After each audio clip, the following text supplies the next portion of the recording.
Mark Judd, Ryan Banyard, Here. Michael Kurtz, Here. Rick Dean, Here.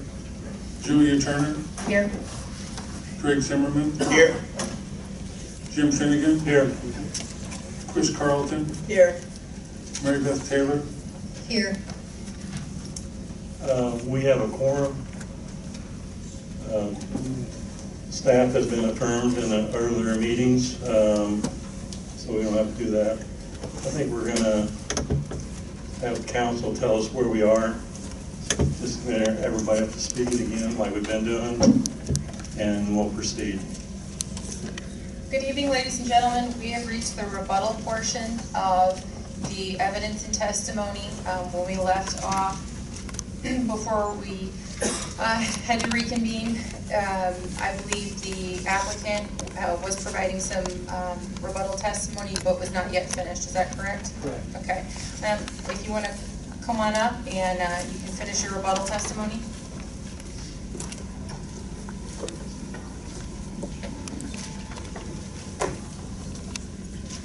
My last recollection was that Mr. Parzik had testified. Do you have further testimony from Mr. Parzik? Yes, I do. Jim Griffin with Shane Banks, 70 West Madison Street, Suite 5300, Chicago 60602. Yes, I would like to, I guess, recall Mr. Parzik for rebuttal testimony. I think we left off Thursday around 10 o'clock with some questions and objections as to these turbine moves and whether or not we had run another noise analysis. We did do that over the weekend.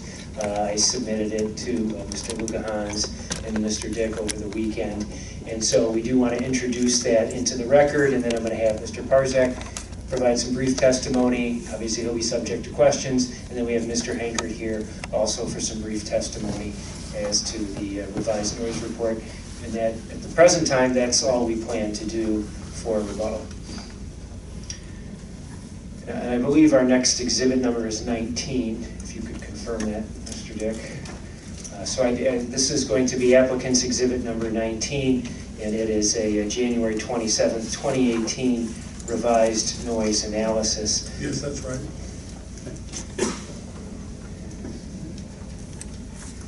Right. You want that brought in the record? I would, yes, I would. We can do that. Thank you. All right, so Mr. Parzik, you're still under oath, of course. Before you, I know you have a copy in front of you of applicant's exhibit 19, the January 27, 2018 revised noise analysis. And the first 2 pages of that are a letter from Mr. Hankard, which summarize the turbine eliminations and moves that have been made. Is that correct? First of all, Kevin Parzik, P-A-R-Z-Y-C-K, 1 South Wacker, Suite 1800, Chicago 60606. That's correct. All right, why don't you go through the turbine changes that were done regarding proximity to airstrips, which you testified to on Thursday, but to refresh everything, why don't you go over those again? Sure, very quickly. With respect to testimony provided by Mr. Thacker and Schertz, we have eliminated turbines T22 and T80.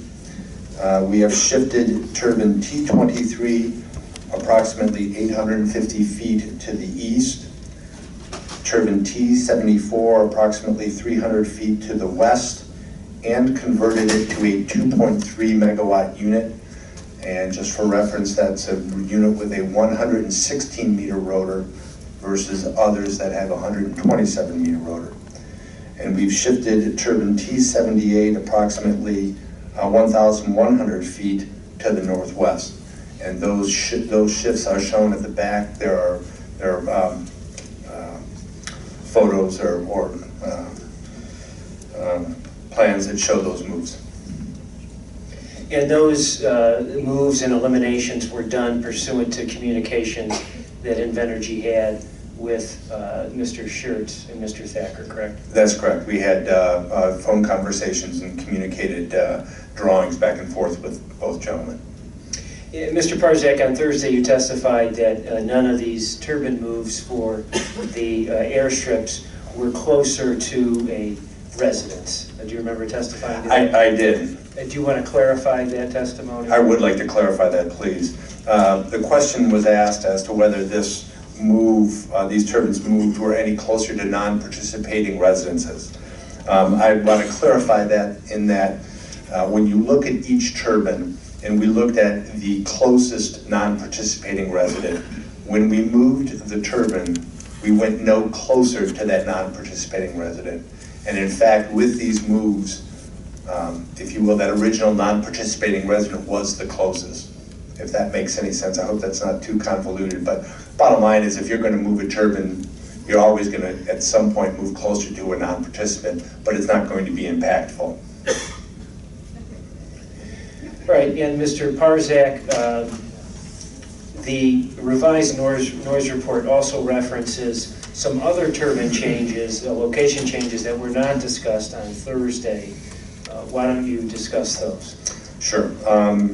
What we did is we looked at going back to some of the discussion regarding the 500-foot setback from streams in the project area that was identified in the ID&R letter.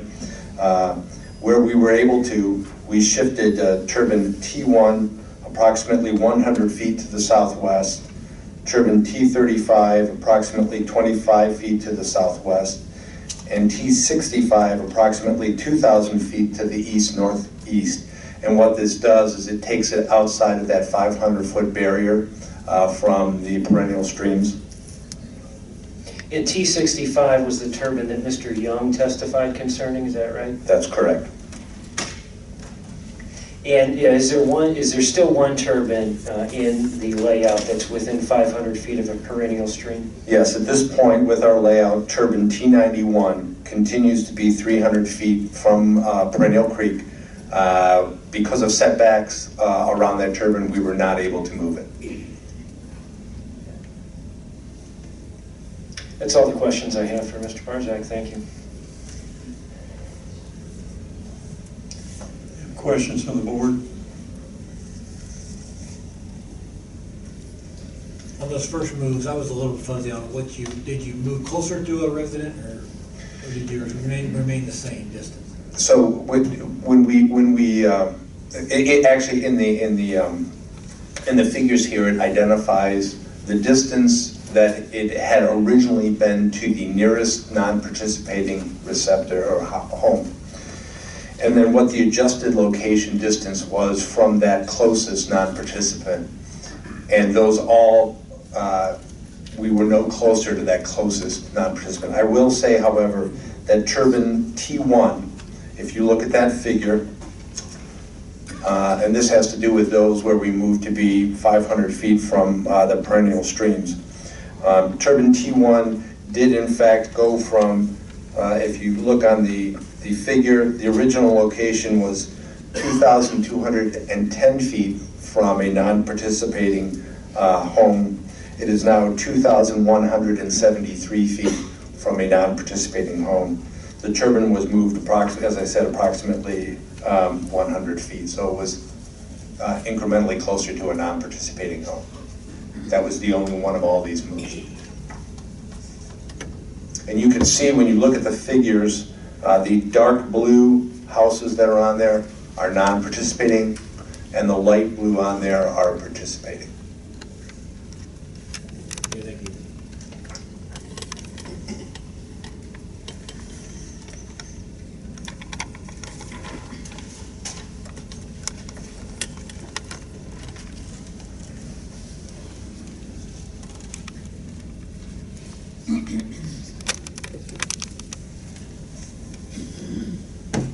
Any other questions?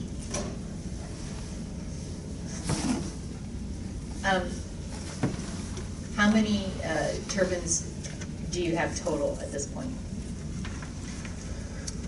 So if you start off with our 117 with the application, and you look at what has gone on with respect to the, first of all, the first criteria is the 1.5 mile setback from cities. The town of Chenoa has agreed to those two that were in their setback.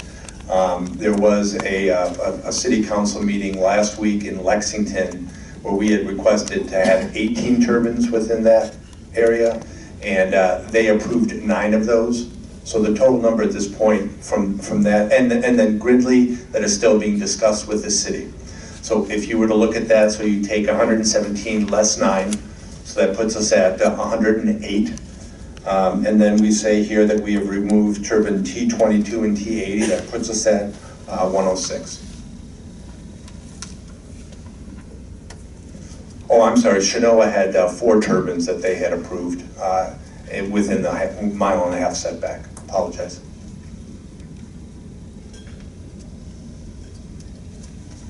Did you know opt to eliminate any? They did not.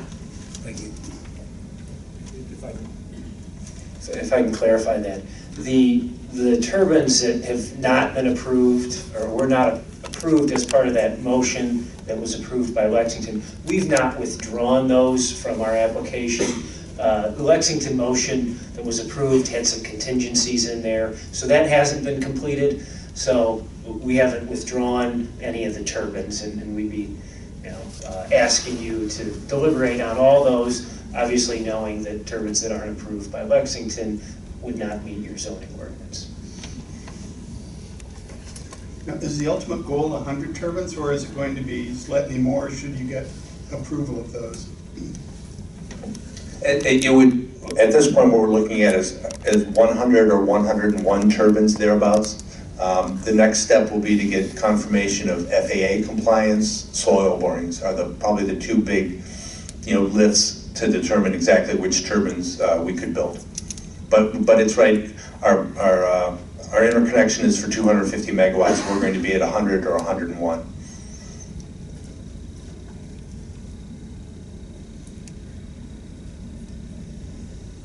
You brought up the soil borings. Will you do soil borings on every turbine?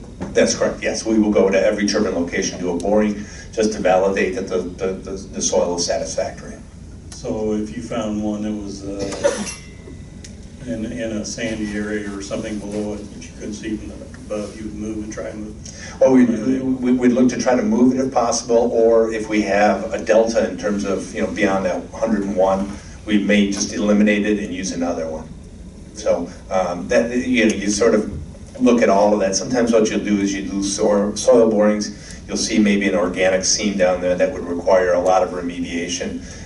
You can look elsewhere, but well, for an example, if you saw one that didn't meet your criteria, could you move it 100 feet or something like that, and it would change? Or it could. It depends on what the again looking back at setbacks, noise, all those other criteria would have to be in compliance, but that would be a possibility. Right. And you said you did not move 91 because of why again? It was when you look at all the setbacks, residential setbacks, roadway setbacks, it was blocked in, essentially. We really did try to move it. It was just blocked in.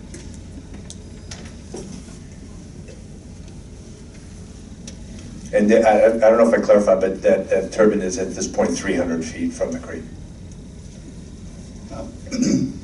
For the borings, what about gravel? There are a lot of gravel veins throughout McLean County. Do they have much of an impact? I have to be a little cautious. I'm not a geotechnical engineer, but I am a civil engineer. You can oftentimes, depending upon the density of the gravel, vein, you can go ahead and build, the foundations. Again, we excavate down about 10 feet, so it's a matter of really how firm it is, further down as to what the overall bearing can be. Oftentimes, what we'll do is we will design the foundation to meet the minimum capacity of a lot of the entire area, just because a lot of times it's easier to build just 1 or 2 foundation types, keep it simpler for the trades. So you only bore down like 10 feet? Oh, no, I'm sorry. We bore much deeper. The foundation will only sit 10 feet below grade. I'm sorry.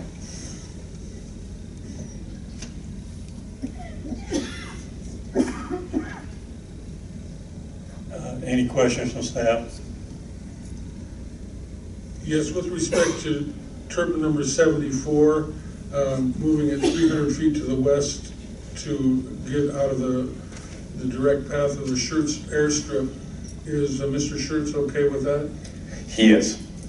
Based on our communication, he said that would be, beneficial. I can't speak for Mr. Schertz because, he mentioned moving, he mentioned eliminating, but his comment was that it would reduce the criticality of that turbine.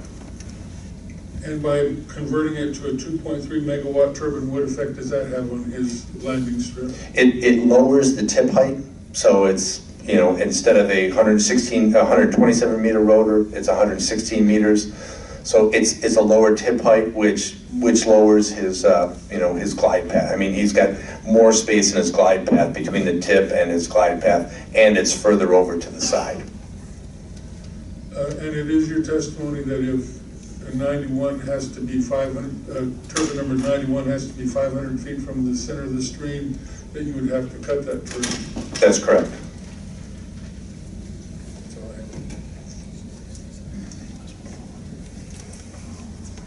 Would anyone in the audience have questions of this witness? Come forward.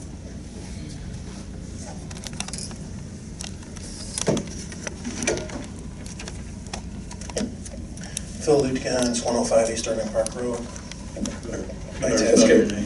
Itasca, Illinois, 60143. Trust me, she hasn't memorized.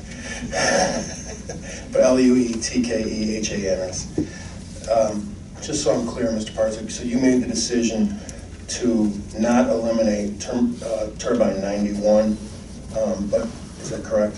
That's correct. And if you would have eliminated it, you would have been 500 feet from all the perennial streams throughout your project, is that correct? That's correct. Nothing further.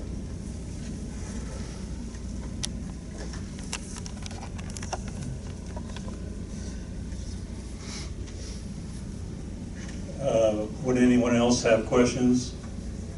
It has to be on what was testified to tonight.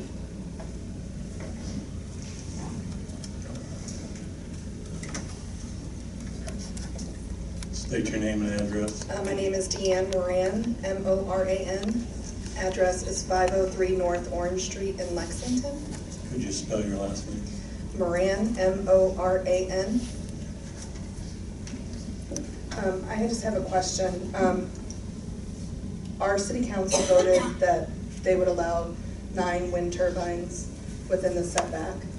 And then the lawyer had just said that it sounded like it's not going to matter whether or not we voted for 9, that you have some things written in your proposal that will allow all the 18 to be in this setback? No, let me clarify. What Mr. Griffin was saying was that the council voted that that 9 of those turbines could not be built, and they approved 9 that could be built. There was I believe 4 conditions that were part of that,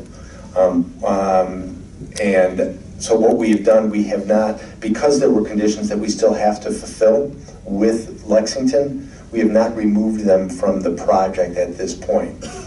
However, once those conditions and a document is approved by Lexington, then we will build those that have been approved by the city council. Can you explain why we even have the setback if you decide to propose to put things within a 1.5 mile radius of the town? I would have to defer as to the zoning ordinance identifies that the cities have the right to evaluate that region outside of their boundary. I'd have to defer to the county as to their rationale. Okay, the next question I have is about the turbine that you said you have changed the blade length for the gentlemen that are flying the airplanes. Yeah. Did that change the height of the turbine at all? Yes, it does. In the end, the tip height it's shorter, so it's lower. Okay, that's all. Thank you. Thank you.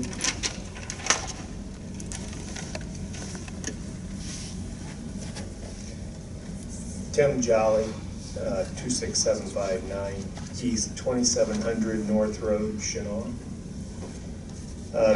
Excuse me, sir. I believe Mr. Jolly is represented by Mr. Lutgens. So so I don't think he's eligible to cross-examine twice. I think Mr. Jolly gave his own statement independent of Mr. Lukan's, is that right? That is correct. Okay, so I take it then that you are not deferring on Mr. Lukan's to represent you entirely in the hearing, is that correct? Well, what do you mean entirely? That's correct. Okay, so then, since he did testify, we'll let him cross-examine Mr. Parzak. Okay, thank you. You had mentioned doing soil borings in the upcoming anticipation of placing windmills. To do the soil borings, is that something that's permitted as far as, do you have to get permits from the county to do so? I do not believe so. You do? How deep do you bore? I don't have, I should have that information, I don't have it at my fingertips, I'm sorry. Is it over 100 feet? I don't know.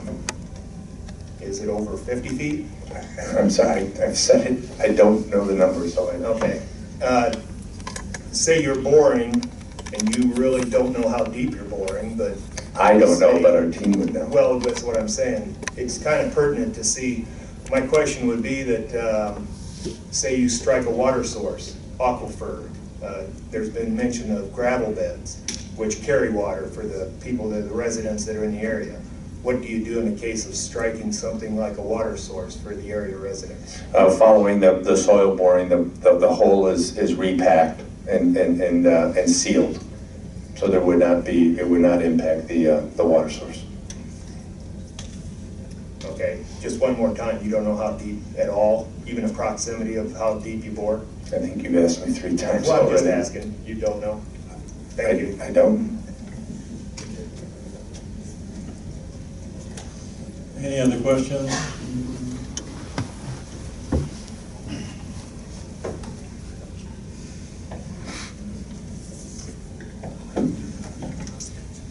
Amy Winterland, 22825 North 3075 East Road, Colfax.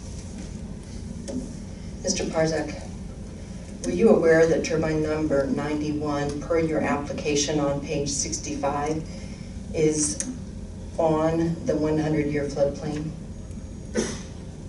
If you make that claim, I will have our team check that out. So I expanded the map to try to see it closely, and it is on the line. So I'm not sure what that clearly defines, but I would point that out. Okay, we'll look at that. In addition, number 99 is likewise on the 100-year floodplain on page 65. We'll look at both of those. Please push the button when you're done. Thank you.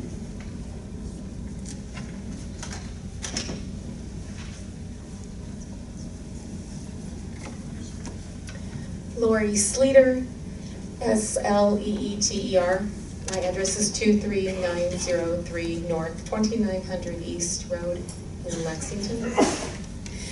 I have a hard time reading the maps too. Was wondering if you could tell me the distance of turbine number 62 from Patton Creek.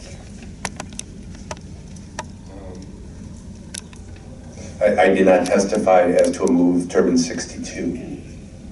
That's not on this list. So I don't, and I would also say I don't have at my fingertips the distance from turbine 62 to the creek. How would I find out the exact distance? You said that all the other turbines though were 500 feet away from all the other waterways? From the perennial streams, that's correct. So you're saying that number 62 is more than 500 feet away from Patton Creek? Ms. Leader, I think what he's saying is that's beyond the scope of what he testified to. There was one turbine. Mr. Lukan's, I understand. He said, I mean, all she's, sorry, I gotta go, thanks. She's just following up on what exactly he said. I understand. I don't think that's beyond the scope. If you want to answer the question, you may. I don't have that figure. I don't know the distance from 62 to Patton Creek. How do I find out? There's a we will look at that location, but as we've laid this project out, we've identified that all the turbines are outside of 500 feet from perennial streams. Okay.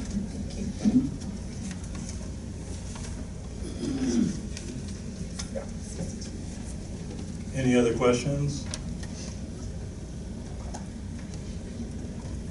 One more.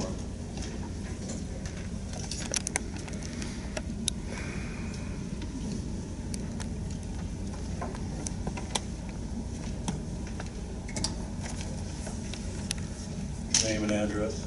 Spell your last name. Terry Killian, Killian, 116 DeLane Drive, Lexington, Illinois, 61753. You did mention the AIMA agreement tonight. No, I did not. You didn't? No. Okay. When you're doing the borings, we have a soil scientist there. We will engage a geotechnical firm with professional geotechnical engineers. Okay.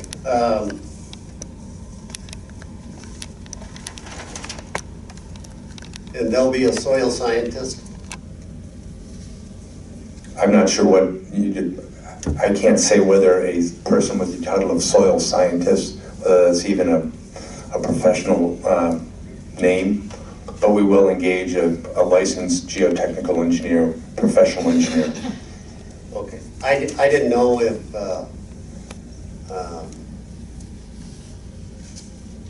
with the soil scientist, that you'd have a soil scientist when you agreed to the AIMA agreement, that you would follow along with a soil scientist there. I would have to look into, I mean, we would be in compliance with the AIMA agreement if that requires a soil scientist, and if that's defined in the management or the geotechnical firm, then we will make sure that that's the case. I can't really parse a soil scientist versus a geotechnical professional engineer. And that would have to be done and would be in compliance with the AIMA regardless. They'll do the plasticity test? Yes. To make sure? Yes, okay. right, yeah. Okay. I'm sorry, maybe I'm trying to parse it a bit too much, but they will do all those tests. Okay. Okay, that's all. Thank you. Any other questions?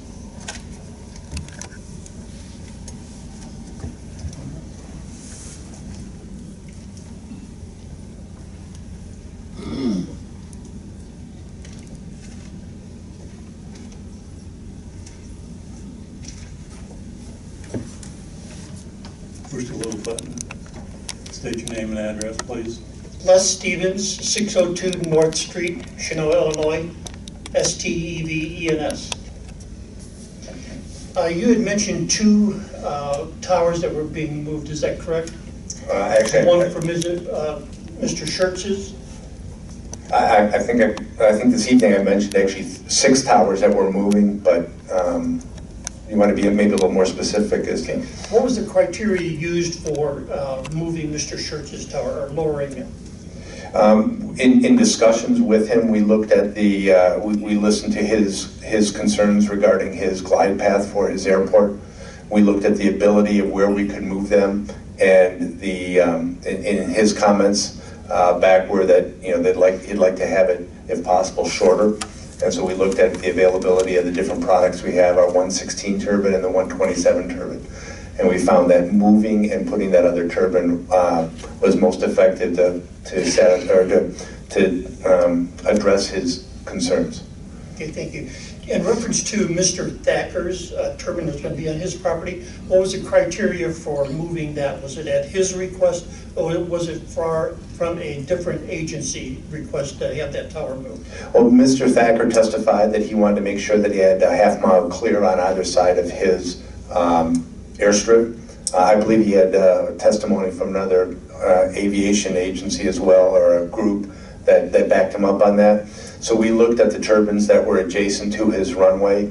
One turbine we could not move, which was turbine T22. So we eliminated it to make sure that there was a half-mile clear to the west of his airstrip. And we were able to move T23 east and make sure that he had a half-mile clear on the east side of his runway.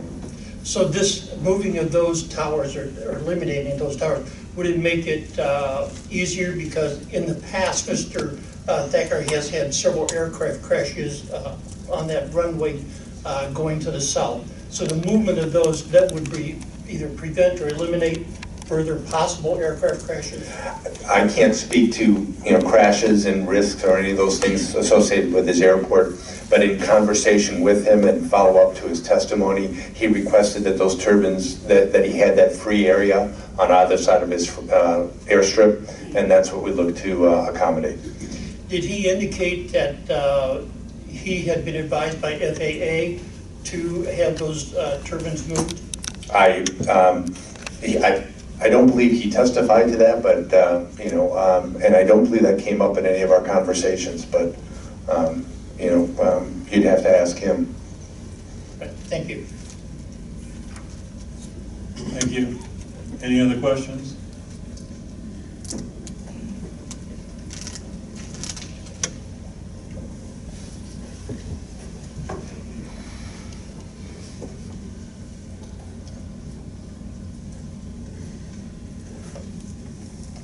Katie Adams, ADAMS, 322 West Main Street, Lexington, Illinois. I just kind of have a quick question. You've said that you're going to move some or you're going to eliminate some, and that everything you want to do is to be in compliance with what the rules are. If your job is to know what the rules are, then why are we here arguing because repeatedly several on your permit are against the rules? I'm sorry, you're going to have to be more specific with what you're trying to get at. Well, IDNR says you can't have them within 500 feet of a waterway, and yet we're now here, and you said, well, we left that one there. It's only 300 feet away, but we just weren't able to move it. So if it's against the rules, and you said you wanted to follow all the rules, then why is it being left there? Well, we've identified, in our response, based on our analysis of the situation, we do not feel that there is a need to be 500 feet back from the perennial streams. However, we were able to do that with these 3 turbines that I mentioned this evening, and so we did that. But it's not your job to say whether you find it to be a need. The IDNR says it has to be that way, correct? That's what the rule is? They're asking for a variance for that turbine. Okay, I just feel like there's,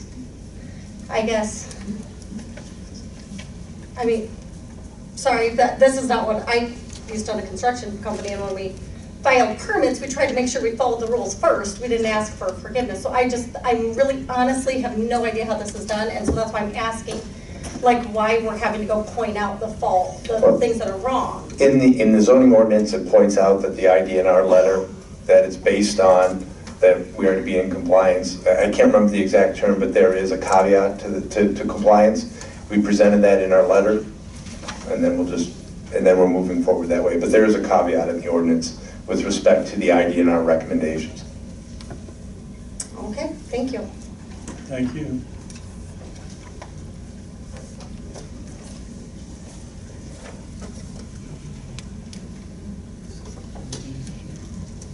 I don't think we got in the rules that you can come back, but if you want to, come ahead.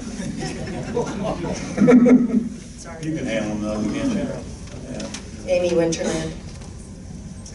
So as we're talking about this and these 500 setbacks from the perennial streams and the IDNR recommendation that you stay a half a mile back from the Henline Creek, is that a foregone conclusion now that we're not going to stay back a half a mile from the Henline Creek? Even though the IDNR recommendation says to? I'm not sure if that was in his testimony tonight or not. Well, he's saying he's going to stay back 500 feet from perennial streams, and he's including the Henline Creek in that definition. And yet, I thought we had a different definition for Henline Creek as being part of the Mackinac River Valley INI site. So what I'm saying is the definition for Henline Creek is not perennial stream, but rather this Mackinac River Land and Water Reserve INAI site, which is a half a mile setback. So that's why I'm confused. Are we going to be able to discuss that? Is that?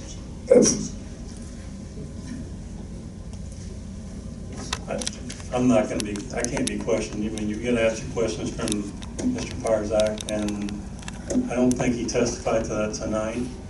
So Mr. Parzak, let me ask you a question. Do you define the Henline Creek as part of the Mackinac River Valley Land and Water Reserve as the IDNR does? I'm not here to testify to that this evening. I've identified those turbines that are being moved off of perennial streams, and that's my testimony this evening.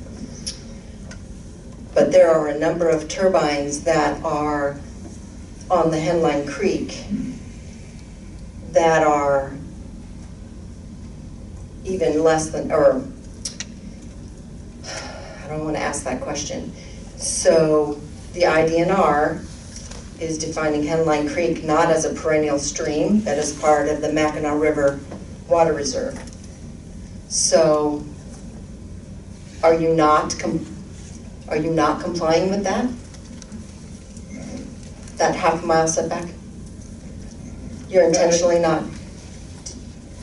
Am I not answering that question correctly, or asking that question?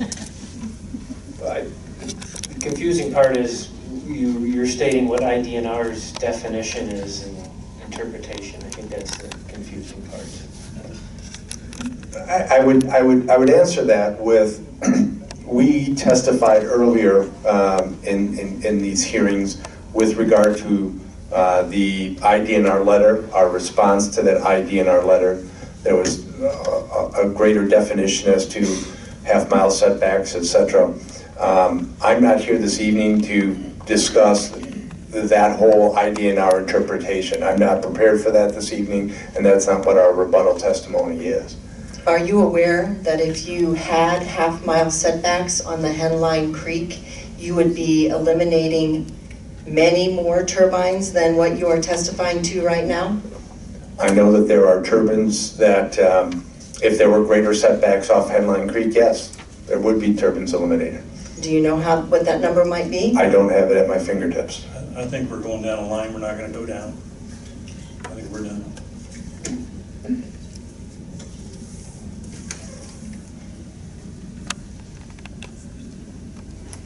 Any other questions?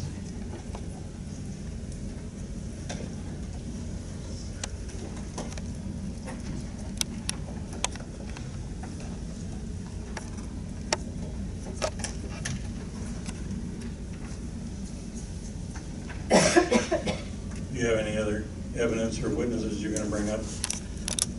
One last one, Mr. Hankard. Okay.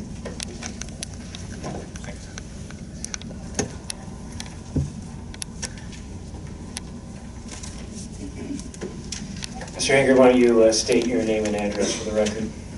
Sure, it's Mike Hankard, H-A-N-K-A-R-D, 211 East Verona Avenue, V-E-R-O-N-A, Verona, Wisconsin, 53593.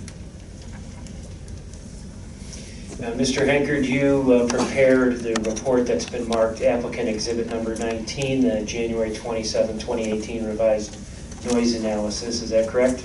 Yes. And in preparing that report, it addresses some turbine location changes and turbines that have been eliminated, correct? Correct. And when you did your model again, did you confirm that all receptors still continue to meet the, your belief, your opinion is that all receptors will meet the standards for noise under the Illinois Pollution Control Board regulations? Yes. And did you use the same modeling methods that you testified to earlier in preparing this revised report? Yes, the exact same model and methods. You used the same zero ground factor and other conservative assumptions that you testified to before? Objection leading. Was your answer yes? I have an objection leading.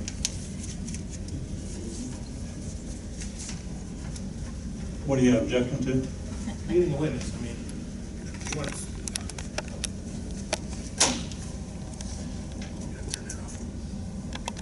If he wants to ask a question, he can. We shouldn't lead him through the answer and the question at the same time. It's rebuttal, it's not, it's his own witness. This question is awfully leading. Better get the questions, I guess. Questions and answers. Did you use a zero ground factor in preparing this revised report? Yes, I did. In your opinion, is that zero ground factor a conservative assumption? objection leading. That's a question. It's a question with the answer in it. That's the definition of the word leading. He's his expert. You're right, he's his expert, but he doesn't have the right to testify for his expert, which is what he's actually doing. I asked him what his opinion was. That's not a leading question. He asked what his opinion was and then gave him an opinion. If he wants to ask his opinion, he should ask his opinion. Ask a question, we'll see if we can get it worked out. In your opinion, is using a zero ground factor a conservative assumption or not a conservative assumption? It's a conservative assumption in that it results in higher noise levels, thus more of a worst-case impact analysis. That's all the questions I have for Mr. Hankard. Thank you. Questions from the board? Staff?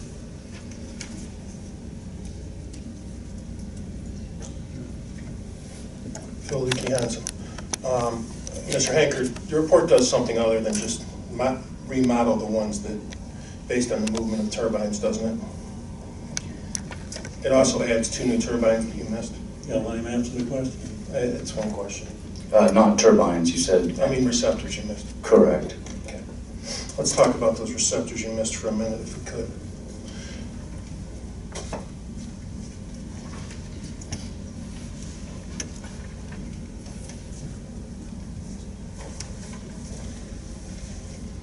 If we go to, pages aren't numbered, so I apologize. It's the last, it's about the 5th page from the back. It's the last page on table.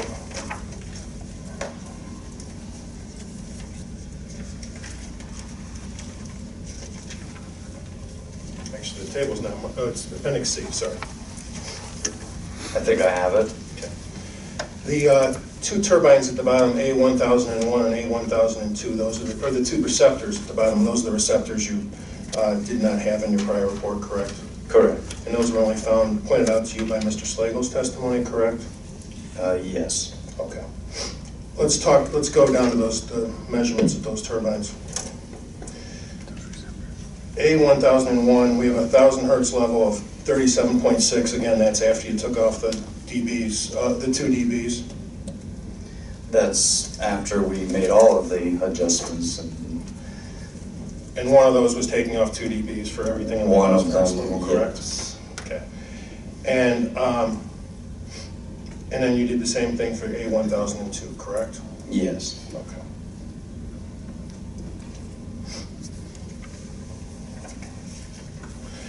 Is it correct that the ISO has a margin of error of plus or minus 3 decibels at certain levels?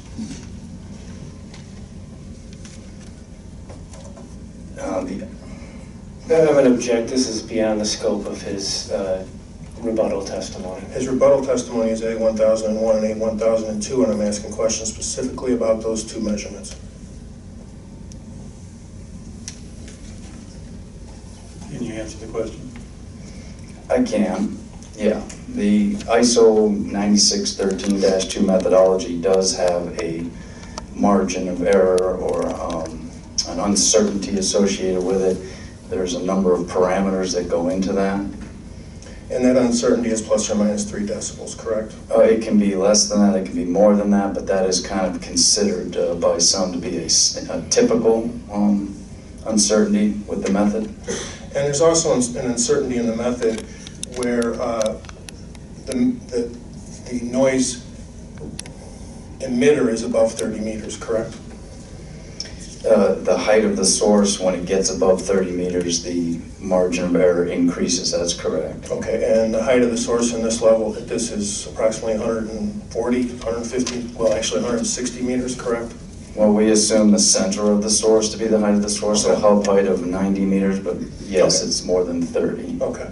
And also, there's a margin of error or uncertainty that's also provided by the manufacturer in this case, correct? Yes, the turbine manufacturers measure noise levels at a test site, and those measurements have an uncertainty associated with them. And that's approximately 2 decibels as well, correct? It is often 2, yes. Plus or minus 2 decibels? I assume, but to be honest, I'm not sure if it is I guess, given that it's an uncertainty, yes, it would be plus or minus, but that would be subject to my checking that.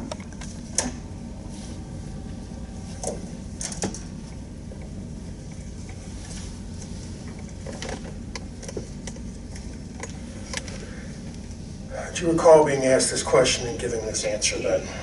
So even in conditions validated for the ISO model, we have a plus or minus 3 decibel margin of error in the ISO model, plus a manufacturer's margin of error of plus or minus 2 decibels, correct? Answer, correct. You remember being asked that question and giving that answer to me on December 15th, 2014? That wasn't tonight. It's impeachment.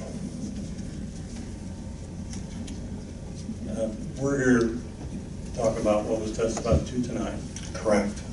And he, instead of he waffled on his answer, and in the past he's been very certain about the answer, and I have the right to ask him whether he remembers being certain about his answer in the past and not waffling like this. This is impeachment from testimony.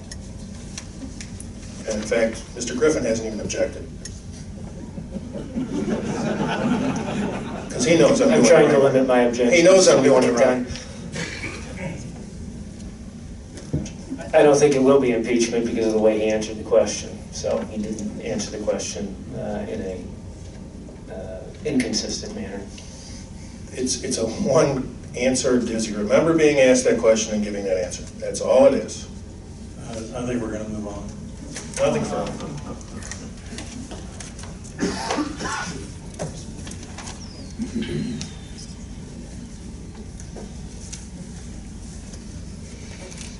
Does anyone else have any questions of this witness?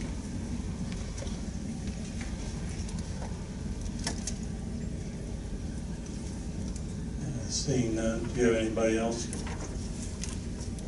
No, we don't. Thank you, Mr. Chairman.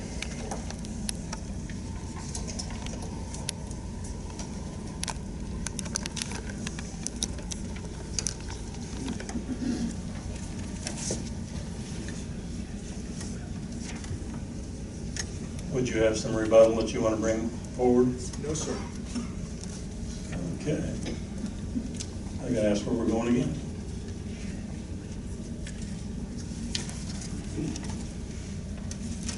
Would any interested parties in the audience want to give rebuttal on what was testified to tonight and a little bit the other night?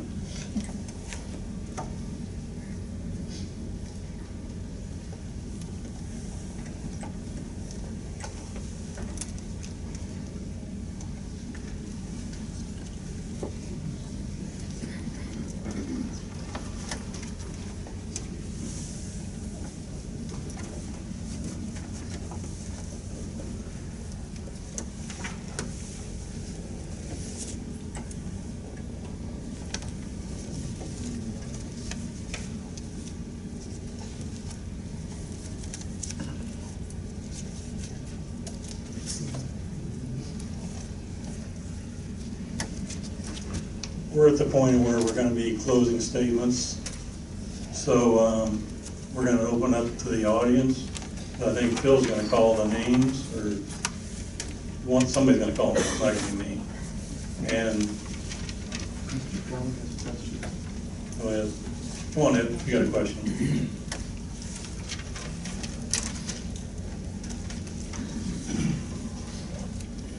Tim Jolly, 26759 East, 2700 North.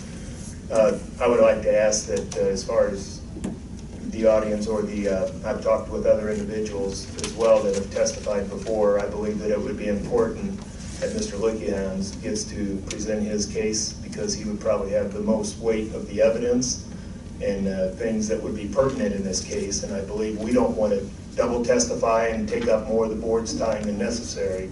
So if we could possibly request that he be able to take care of that first, and then we can go from there, I'd appreciate it. But I think the problem is we're gonna have to call the name, and they're gonna have to make that choice on their own. So they're gonna call a name, and they can defer if they want to, but if they want to come forward, they have a chance to come forward. Okay, and if we do defer, are we still going to be able to have that chance then later to just defer our time for now so that we could let him go first, so we don't duplicate testimony? That's all I'm asking. No, I don't, I gotta give a ruling on who's gonna be first, but my thought is that this is a time for everybody to come forward if they want to, and refresh our memory on what you guys want us to hear. Sure. And I think that that's important to us, because this hearing has ran on quite a while, and a lot of testimony has been done in a period of time that I haven't been able to take notes for. Other board members have, but if you come forward, I think it's important to me to hear what you want to say. And I think the board wants to hear what you want to say. And then we can put our weight on that. But I know that some of you want to say that we just don't want a wind farm.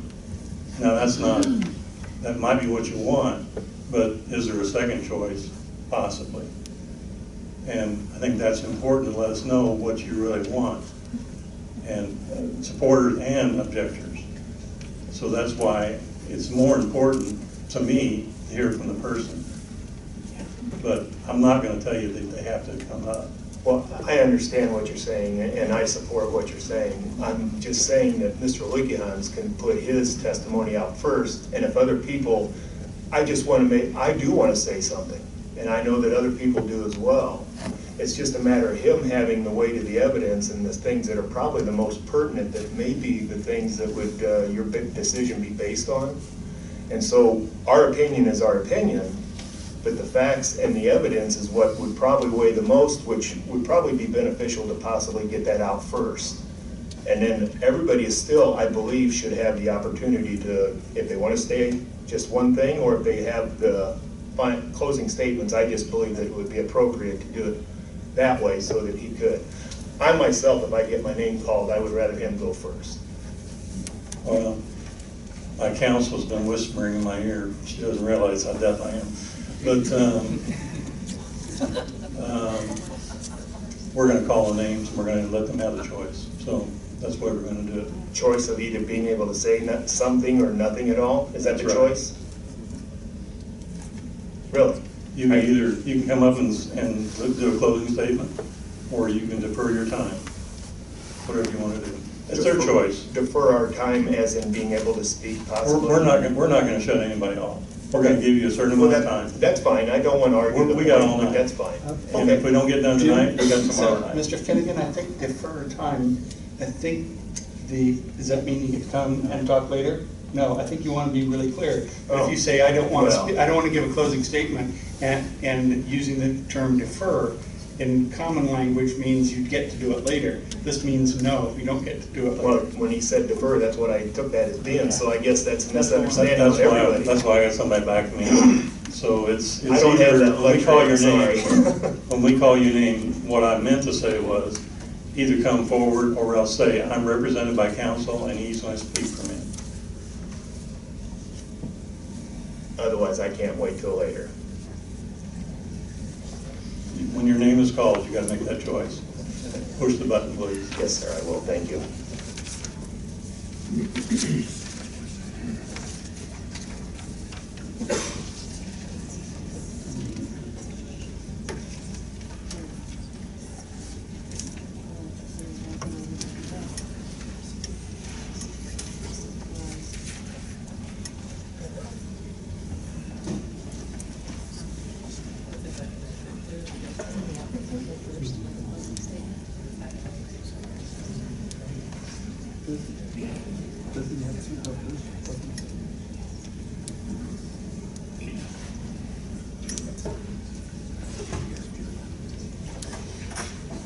The applicant can go first.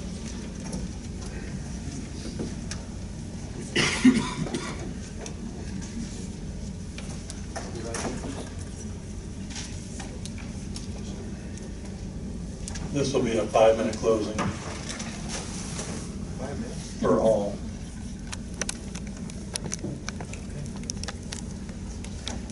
Can you do that? I can't. It's a challenge for you. Mr. Zimmerman had suggested 30 seconds, so I'm happy to get 5 minutes. 10 times as much time. I do want to pass something out.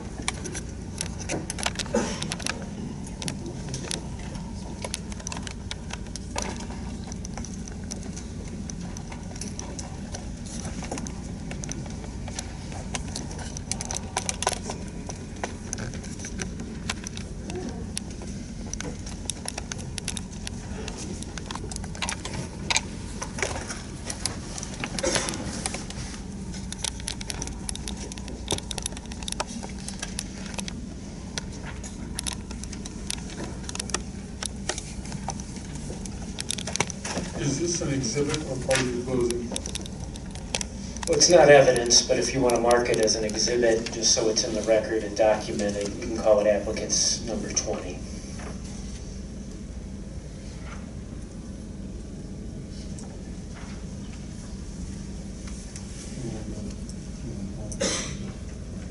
I guess we're going to call it an exhibit.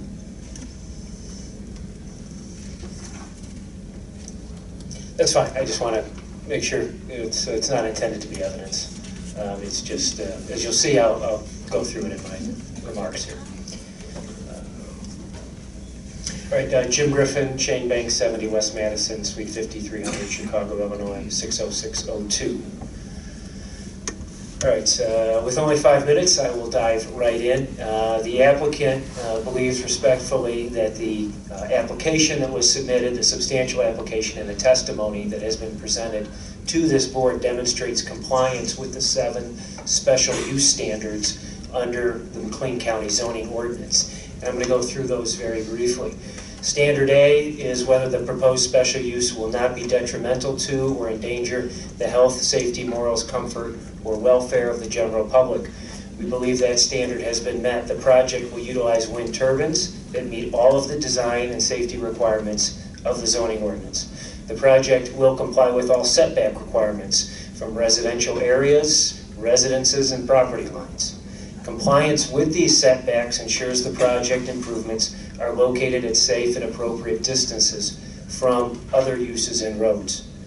The applicant demonstrated through the report prepared by Mr. Hankert and his revised report that the project will comply with the noise standards of the zoning ordinance and Illinois Pollution Control Board. The noise model utilized conservative assumptions and established that the project will not emit noise to the residential uses near the project at any objectionable level.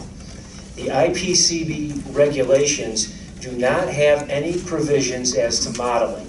They are only provisions as to noise measurement. And of course, we are not measuring noise here. Mr. Hankert is preparing a model to estimate the noise that may be transmitted by these wind turbines.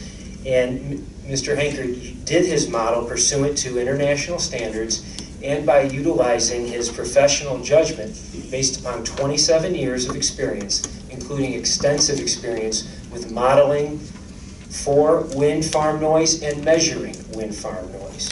So we believe that Mr. Hankert's report and his revised report demonstrate compliance with the noise standard. The project also voluntarily limited shadow flicker upon any non-participating residences to a maximum of 30 hours per year. The applicant also will provide decommissioning security for the ultimate removal of these wind energy turbines. So for these reasons and others, we believe that the project will not be detrimental to the health, safety, morals, comfort, or welfare. As to standard B, whether the proposed special use will not be injurious to the use and enjoyment of other property in the immediate vicinity for purposes already permitted or substantially diminish property values in the immediate area, that standard is also met for the reasons I already stated. Additionally, diminishment of property value will not occur, as was testified to by Mr. LaRousse and his report, and some testimony from Dr. Loomis, both of whom stated they found in their research that residential property values did not substantially decline or decline at all when they are located in proximity to wind farms. So we believe that standard B is satisfied. Standard C is whether the proposed use will not impede the orderly development of the surrounding property for uses permitted in the district. Nearly all the property surrounding the project is already developed with existing agricultural uses, which are those that are permitted by the zoning ordinance. And this project will not impair any existing or future uses allowed in the agricultural zoning district. Standard D is whether adequate utilities, access roads, drainage, or other necessary facilities have or will be provided. As the report indicates, all roads will be provided, and access roads and drainage will need to be reviewed and will need to follow the requirements of the Agricultural Impact Mitigation Agreement, which is also part of this record in this case. Standard E, adequate measures have been taken or will be taken to provide ingress and egress, so designed as to minimize traffic congestion in the public streets. All parcels in the project have access via public roads. Accordingly, we believe that's satisfied. We also believe that the last two standards are satisfied, but since I'm running low on time, I will have to skip over those. Finally, what I have passed out to you, Mr. Dick prepared some staff recommendations that were presented before we even began testimony. And that included certain stipulations or conditions. What we have done is we've provided you with a clean and a redlined copy of what we believe are proposed revisions that are reasonable to those stipulations. We've added some stipulations, and we've also added some language. I know my time is up. I do want to, though, if you can just give me another 1 minute, I would like to discuss these IDNR recommendations.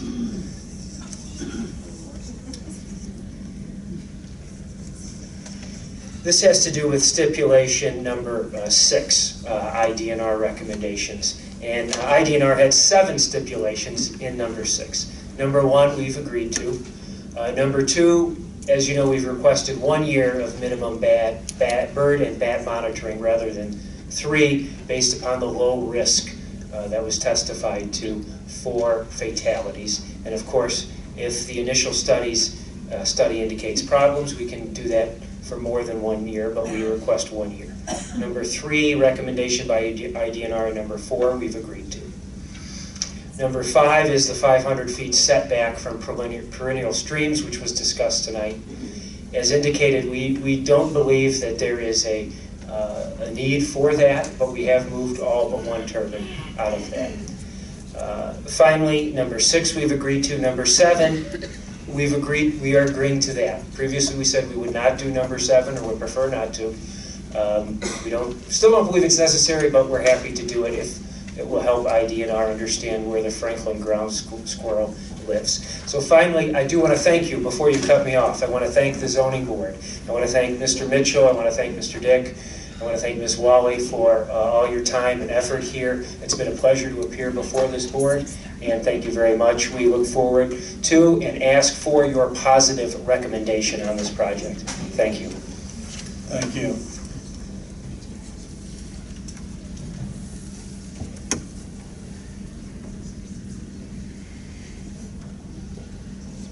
Bill Thacker.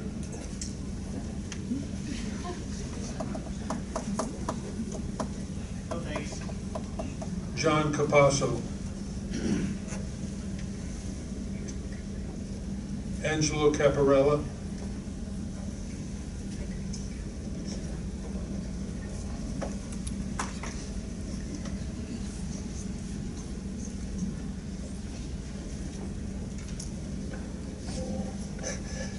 Spelling and everything. Angelo Caparella, 907 South Fell Avenue, Normal. We need to reset the clock. That's 6:30. We'll cut it down. All right. Okay. Yeah, again, just to reemphasize, this is the very first time that the new wildlife portion of the ordinance, which was implemented, I think, back in November of last year, will be utilized in this kind of a project. So exactly how that will be interpreted by you folks is going to be important. IDNR was specifically mentioned as the person to follow just because they are state biologists who work in these areas. They're the ones I meet when I roam the woods and the rivers and things, so they really know the local area. And so you will have to evaluate if there's any disagreement with the recommendation, what is considered credible evidence. So I am pleased to hear from Invenergy that they're agreed to just about everything. And in terms of where they disagreed, I still would like them to follow that additional year for recommendation number 2 study regardless. I don't think that they will pick up on any mortality events after that first year, having myself been involved in trying to search cornfields for dead bats and the like. It's not easy to do. So unless you keep the area cleared and open with checking, you just don't know. And there is year-to-year variation in some of these things. And we still have a problem with that one turbine that's rather close to Henline Creek, which was wrapped up in recommendation number 5. So my personal preference would be to see all 7 recommendations fully implemented, because IDNR is our agency responsible and knowledgeable about our local scene, more so than others. I am glad that Invenergy is moving towards that, and I guess the question would be, where are you going to go with interpreting your new wildlife component of the ordinance? Thank you. Thank you. Mike Matika?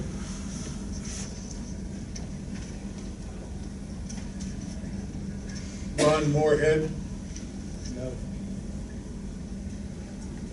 Manuel Gonzalez? No. Sarah Emberton?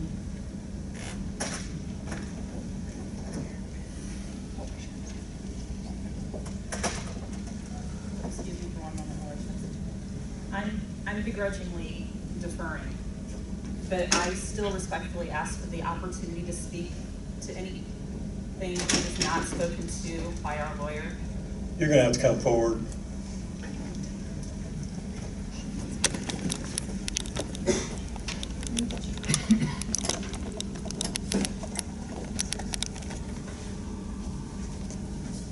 Sarah Emberton. Do I need to spell it? I begrudgingly defer. With all due respect, I feel that this quasi-judicial format has come back to bite the people that you're supposed to protect. And at this point, if I defer to the lawyer whom I have given my representation to, there may be things that are not covered in there that I still want you to hear from me. And I'm not sure why there would be a problem with him speaking to different things, as long as I do not use time and waste your time to speak to other things. Basically, now is your time to talk. And that's the way it has to be, is the way we say that. Fine. I hope you all hear me, and really hear me, because we're putting in your hands our homes, our families, and our well-being. I feel that Standard A has very much not been met. The proposed special use will not be detrimental or endanger the health, safety, morals, comfort, or welfare of the public. Think about it. 2,000 feet off my back door. Not my property line, because that's not where they're measuring from. My back door. Noises that are allowed to be louder at night than they are during the day, because I should be holed up in my home. Flashing lights that will interfere with this as well. I want you to think about the testimony that was given by Dr. Schomer. While they may have presented a witness as well, I believe we would all agree that Dr. Schomer's expertise and the fact that he would even state that he was involved in the original information that the county bases their noise ordinances on is antiquated at best. Now, while you may not be able to do anything about that, you should listen to his testimony. I also believe that standard B has not been met. The proposed special use will not be injurious to the use and enjoyment of others, their property in the immediate vicinity for the purposes already permitted, and substantially diminish property values in the immediate area. My property is residential even though I am in a country setting. I am in a small community of homes that were formerly a cul-de-sac of sorts. I should be able to use my property the way that I purchased it for and pay my taxes for. And you should not let a corporation come in from anywhere and take that away from me. I also expect that you guys will protect the right that if I do choose to sell my home some point down the road out of necessity, that my ability to will not be infringed upon based upon some hand-picked evidence by special witnesses for the applicant. We all know that I could find a number to come at you with that would counter that.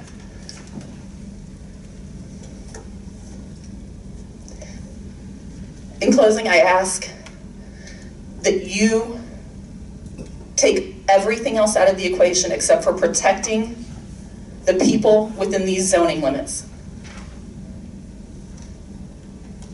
That's all, just the people, their homes, the taxpayers within these zoning limits, and do nothing more than that. Thank you.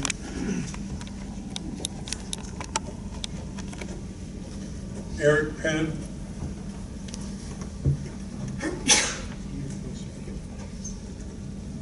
Andy Byers.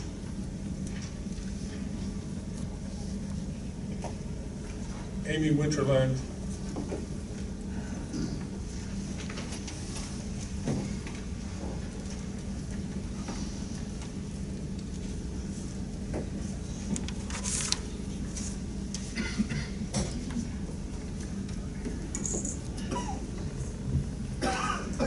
I have a handout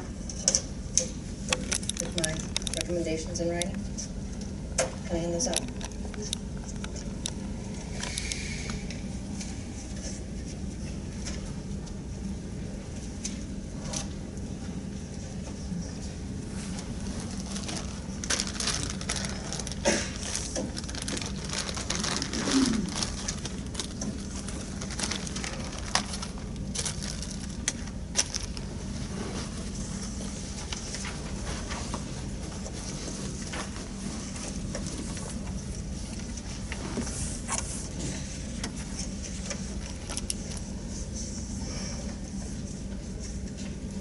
Ms. Winterland, did you want to give this as an exhibit?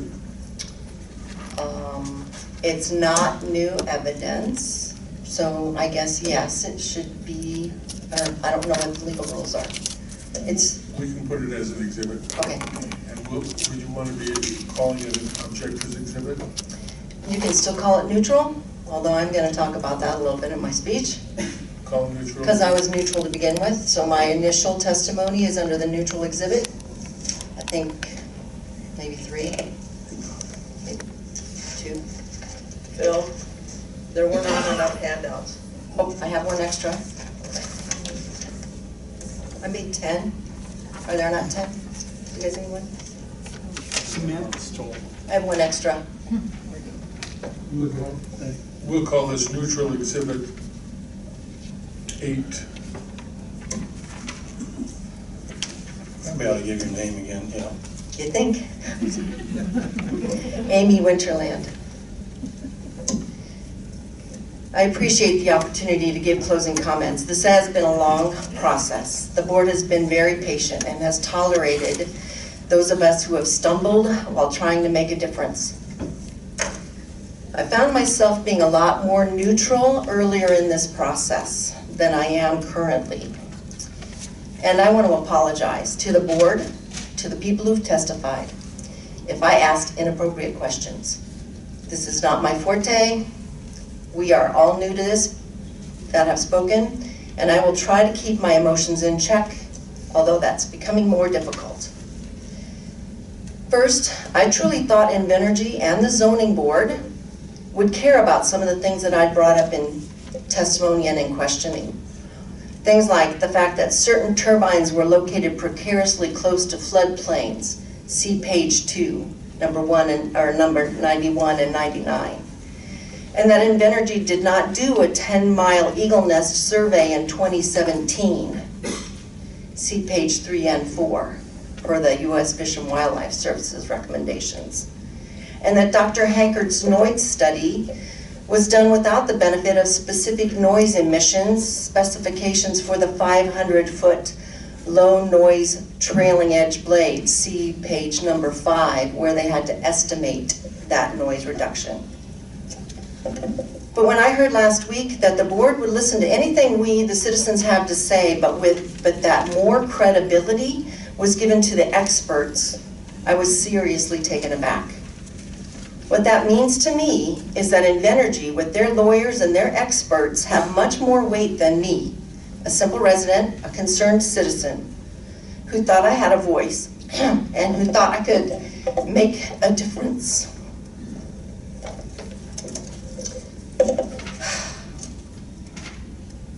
The other thing that has changed over the course of this process is my opinion about this wind company. I naively believed Invenergy would, as a good neighbor should, do the right thing and voluntarily comply with various recommendations. But Invenergy has made it quite clear that they will only comply with changes if the zoning board and McLean County require it. So apparently this zoning board must be very specific in what it requires Invenergy to change. So based upon my original testimony, I want to close by asking for 3 things. I want the zoning board to uphold the ordinance and force Invenergy to accept the IDNR recommendations. Specifically, there should be a 1/2 mile setback to both the Mackinac River and the Henline Creek, and not just the confluence area where the 2 areas meet, but the entire Henline Creek. The Henline Creek has woodland sporadically along its banks. It's not just at the confluence where the woodland exists. And I'm asking the zoning board to protect the pristine nature of this Illinois Natural Areas Inventory, INAI site, and require Invenergy to comply with this 1/2 mile setback. That will mean additional turbines would need to be eliminated. As a resident within the project, number 2, as a resident within the project footprint, with 10 turbines around my house, of course I'm concerned with noise. After hearing the testimony of Dr. Schomer, I'm even more concerned. When the McLean County Board adopted the current wind power text amendment in November of 2016, we did not have the benefit of Dr. Schomer's testimony. Dr. Schomer clearly stated that the Illinois Pollution Control Board maximums did not contemplate wind farms and that using IPCB standards would be improper. He further stated the 1,500-foot setbacks would be a mistake and would not adequately protect residents from noise emissions. Now that you, the zoning board, have heard that expert testimony, I hope you consider it when making your decision. I would like to see more research done before approval, because it appears that our ordinance does not adequately satisfy the first standard, standard A. I believe that our health, safety, morals, comfort, and welfare of the residents will be impacted if these things are implemented. Finally,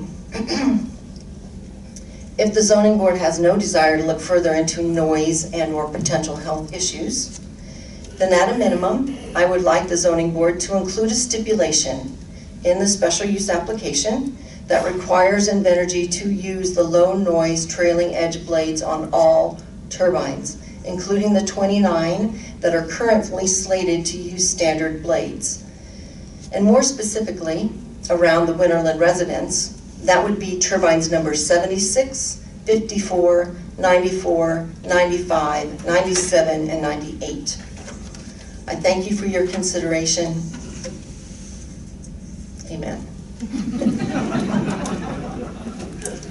Fine job. Thanks for coming up.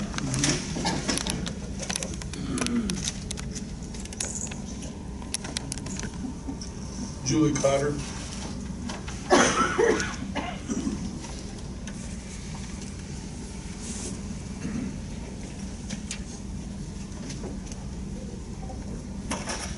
Julie Cotter, C-O-T-T-E-R. I too want to thank you for all your time and patience. We are not professionals at doing what we've been doing here these last few weeks. And I apologize that some of this may be redundant to the people who have already testified. I am asking you to look at this as if it was potentially coming to your backyard. This project has only one advantage, which is money, being made by a very few people, most of whom do not live on or even near their property, but they signed up to have these turbines. The school and a few other entities also stand to make extra money. If this project is rejected, none of those people or entities will be any worse off than what they are today. However, on the other hand, there are many disadvantages and many will be made worse off than what they are today if the turbine project goes through. The number of McLean County residents affected adversely far exceeds the number of residents that benefit. It will affect those of us that are non-participants 24 hours a day, 7 days a week for the next 20 or 30 years of our lives. Many of us, the rest of our lives. It is already dividing families and breaking up friendships in our community. As stated in number 1 of your standard issuance of special use permit, it will be detrimental and endanger our health, both physically and mentally, our safety, both during construction and after, as there's chances of malfunction, tornadoes, things that we're not even aware of. It will definitely have a huge negative effect on our comfort and welfare. The definition of comfort from the dictionary being affording or enjoying contentment and security, free from stress and tension. We will no longer have that. The definition of welfare from the dictionary being the health, happiness, and fortunes of a person or group. Number 2 of your standards. Without a doubt, it will be injurious to the use and enjoyment of our property in the immediate vicinity. There is a very large potential that non-participants will be limited to the use and what can be done on our properties, especially due to the turbines being measured from our foundations and not property lines. The fact that non-participants will lose the ability to enjoy their property as before has been made very clear here time and time again. Most recently from the gentleman from Carlock who testified to the reality of living with turbines from a human side, not charts and evidence that's not even always truthful. Property values. While there is no hard study showing either way, it is only common sense that anyone with a choice would prefer not to live surrounded by turbines. The comparisons presented by Invenergy were a farce. Comparing Downs property, which is almost a suburb of Bloomington, a thriving town with beautiful growing subdivisions and some new, very pricey homes in rural property, to Sibley, Illinois, is preposterous. Sibley is a tiny, dying town in the middle of nowhere with no retail stores, except if you need livestock feed or farm supplies. They are miles away from a grocery store or any place to purchase any necessities. So Downs and Sibley, there is no comparison. Without taking more time and going into details, this project and company have been discredited on every one of the 5 remaining standards. It is for this reason that my husband and I are begging you to adhere to your own standards and reject the entire project. Thank you. Thank you.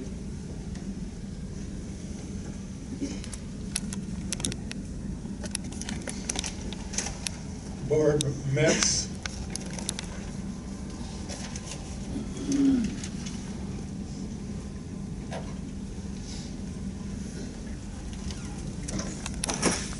Barb Metz, 27709 North, 2550 East Road in Lexington. I had a prepared speech last Thursday when I came, and then of course I didn't bring it today, and I apologize. I feel like the residents of Lexington are at a total disadvantage at this board meeting. Invenergy's had years to make their preparation, gets their experts. I received a letter about this board meeting. Others in our community directly impacted in this footprint didn't receive the letter. I live out in the country, I don't get a paper. I do see the McLean, or the Pantograph online, did not see anything to do about, hey, public meetings and all this other kind of stuff. I don't know if any publication was submitted in the Lexingtonian or the Chinoa paper, but I think that's by design. They don't really want the community citizens to know what's going on, and I feel at a very disadvantage. So I showed up because I got a letter, I don't know why. But it just said, come listen. So I came and I listened, and the very first night I'm hearing testimony by the Invenergy experts. And then when our Lexingtonian people get together and we say, hey, we need to discuss this, we find out our attorney that we finally decide we need to present, to go to bat for us, isn't even allowed to tell our story for us. And then one meeting we were told, it doesn't really matter what the citizens say, it's all expert testimony. We just told our attorney weeks after the fact that he couldn't come and talk for us because we missed the boat, because we didn't know he was supposed to be here for us. I really feel like we've been set up on this, and I don't feel it's fair. And then when I look at the 7 things, the proposed special will not be detrimental to endanger the health, safety, morals, comfort, or welfare of the public. Now, Invenergy's not new to this. They've done this, what, 10 plus years? You can't tell me it's all glory. There has to be a bad picture someplace. Something didn't go as they planned. Their results didn't turn out as they planned, but we don't hear any of that. They have a chance to tell their story, that what they did right. Hey, we put this project out there. We went and evaluated every single property. We figured out we were right on target or we missed the target, but they don't address that. If they came to my home tomorrow and said, Barb, we resurveyed and this is what your sound levels are, I can't dispute that. I'm not a sound expert. I don't even know what those little squiggly lines mean. They could tell me anything. It's not proof for me. All I know is I might possibly have an issue. They have the data to prove what they're saying. They did not come and prove anything to me. I don't think really they proved anything to you. All you have is their testimony and their models. They've done enough testing. They could have proven it if they so chose. They chose not to. You guys all know my house is up for sale. I dropped the price $10,000 the other day. People came to look. The comment to the realtor, I like it, but I don't know what's going on with the windmills. That hurts me, whether they want to admit it or not. That hurts me, and that's very distressful to me. At the very least, my first choice is wind energy gets denied. I don't want that in our Lexington area, but at the very least, I think I have a turbine about 2,300 feet from my residence. I would like it to go with Dr. Schomer's recommendation and expand to the, was it 3,400 feet, I think? So, because I'm in the direct line of that southwest wind coming directly at my house. And I'm turbine 39, I think, is the one that's going to cause me the problems. I will be impacted by this one way or another. We all know the ones of us in the footprint that are not participating are only going to be distraught by this. We are going to get no benefit, and I ask that you disapprove this. There's a whole lot more of us in the not beneficial than there is the beneficial category. Thank you. Thank you.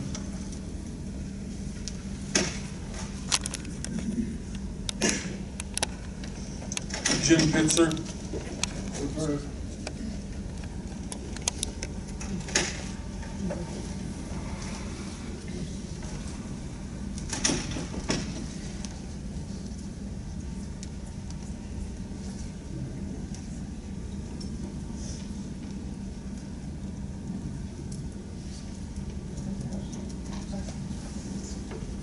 Mr. Pitzer, can you come up for me?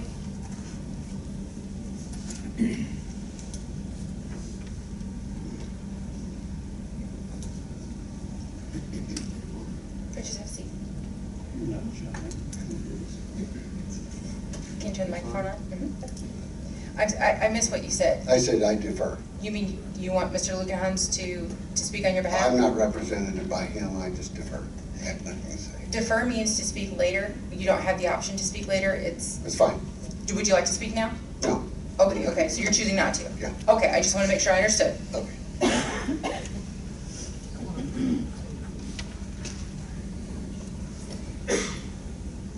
Glenn Schloss.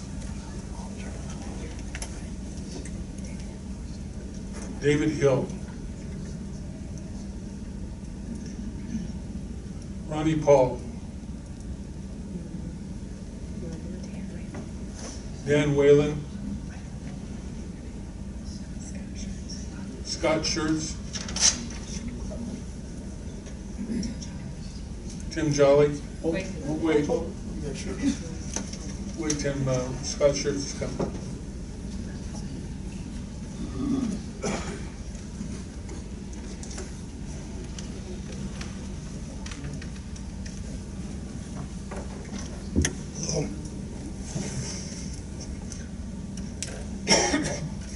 I am Scott Schertz, 22761 North, 1300 East Road, Hudson, Illinois. Could you spell your last name, Mr. Schertz? Certainly. S-C-H-E-R-T-Z. And my comments here are referring to Schertz Aerial Service. Our main location is near Cooksville, Illinois, in the southeast corner of Lexington Township.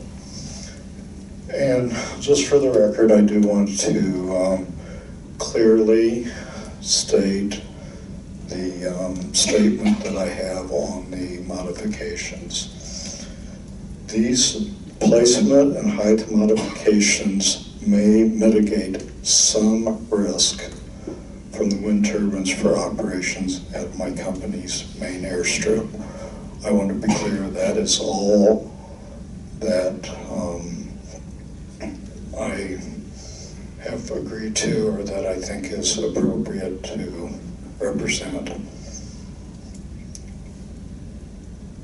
Okay. Thank you. Thank you. Where's the button, please? Is that your pen? Yes, it is. Over here.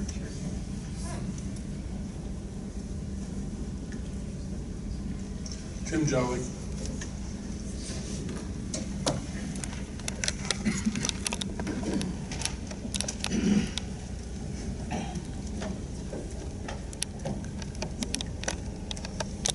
Tim Jolly, 26759 East 2700 North Road. First and foremost, I want to thank you, the board, for hearing quite a volume of testimony, evidence, and the things that you have to weigh out for your decision is pretty burdensome. And there's a lot of people dependent on the decisions that you make. And I just want you to know that we appreciate you taking the time to do so. The first